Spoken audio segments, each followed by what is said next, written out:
시청자 여러분 안녕하십니까? 민주화라는 세 글자를 팔아서 끊임없이 국민의 세금이라고 하는 국민의 고를 팔아서 특혜를 챙기려고 하는 위선자들, 이들의 행태에 많은 국민의 분노가 하늘을 찌르고 있습니다.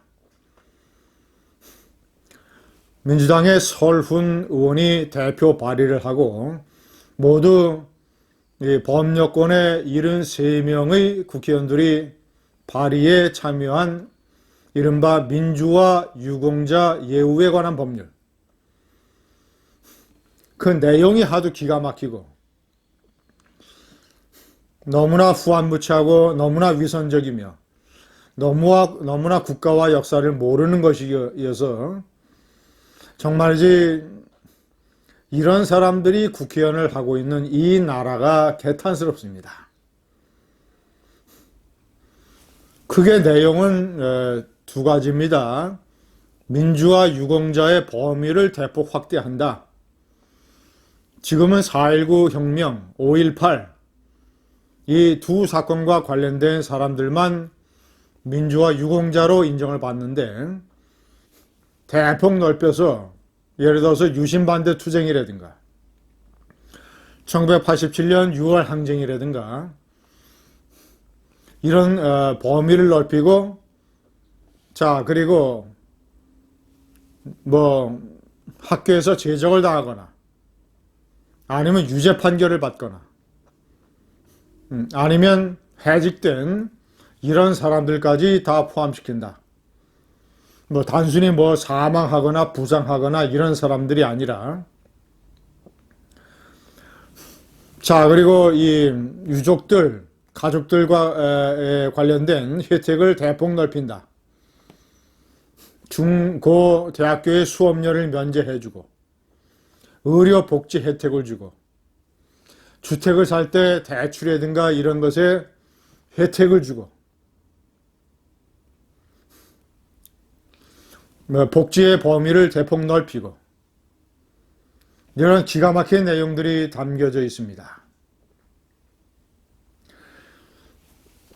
시청자 여러분, 저는 가장 근본적으로 이 사람들의 역사관, 국가관, 세대관에 문제가 있다고 생각을 합니다.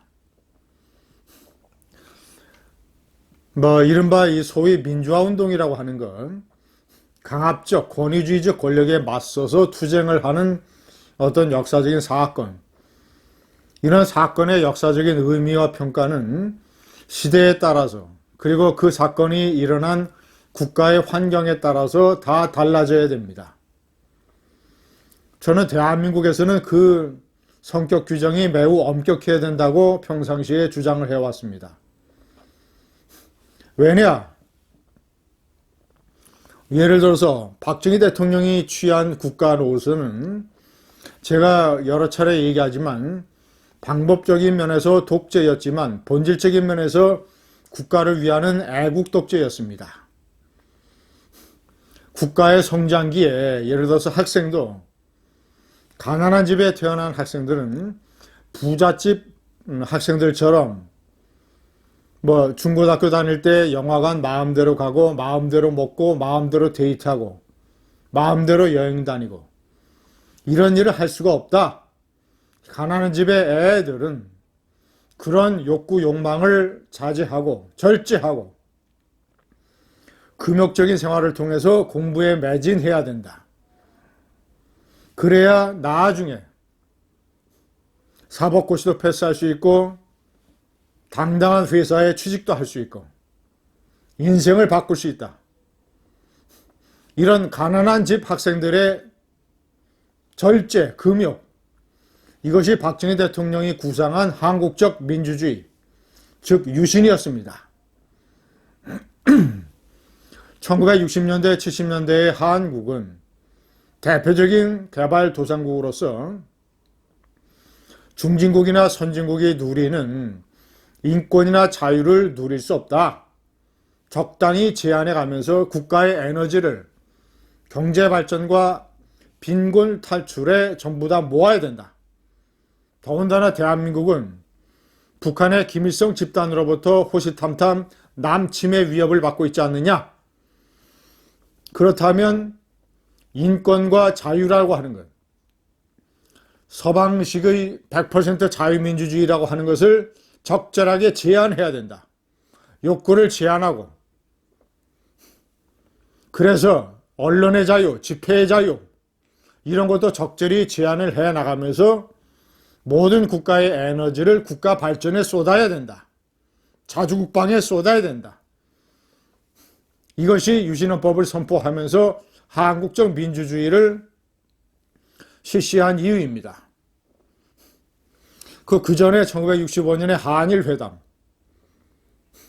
일제 식민지 역사가 있었지만 이제 해방 20년이 지났으니 일본과 국교를 수립을 해서 일본의 자본과 기술을 받아들여서 한국의 경제 발전에 쏟아부어야 된다.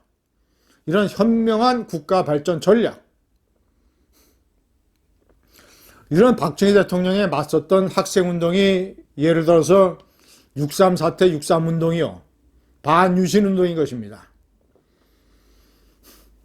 지금 민주화라는 허울을 쓰는 국회의원들은 이런 반박정희 운동은 모두 다 민주화 운동에 집어넣자고 주장을 하고 있는데 천만의 말씀입니다. 박정희 대통령이 취한 노선이 옳았기 때문에 대한민국이 이렇게 발전할 수 있었습니다. 제가 이번에 명기한 대로 민주화의 최대 유공자는 박정희 대통령입니다.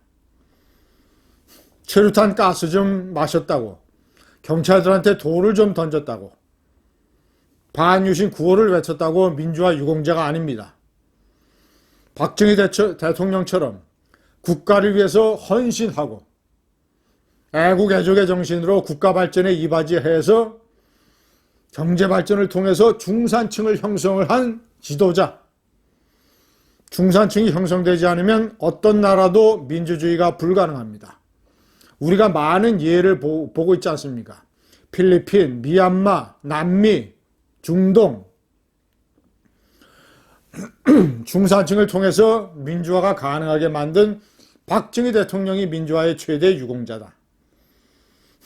3번, 같은 5.18 유공자지만 합리적인 좌파였던 김영환 전 4선 의원, 안철수의 국민의당을 통해서 지난해 4월 총선 때 국민의힘에 입당했습니다.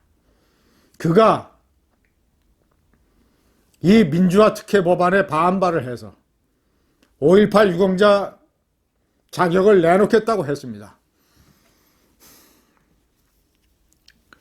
나와 내 가족은 특별법에 절대 동의할 수 없다. 국민들께 고개 숙여 사죄드린다. 부끄럽고 부끄럽다. 무엇을 더 이상 받는단 말인가. 광주 민주화운동 유공자를 오늘로 반납한다.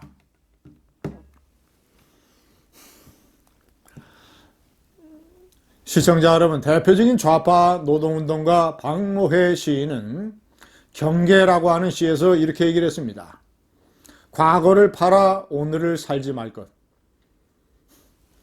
그는 민주화운동 피해자, 희생자들에게 주는 그것도 저는 말이 안 된다고 생각을 하지만 보상금을 받지 않았습니다. 박노해와 김영환의 개탄, 서른을 포함한 73명의 국회의원들 부끄럽지 않습니까? 저라면 부끄러워서 쥐구멍이라도 찾아들겠습니다. 감사합니다.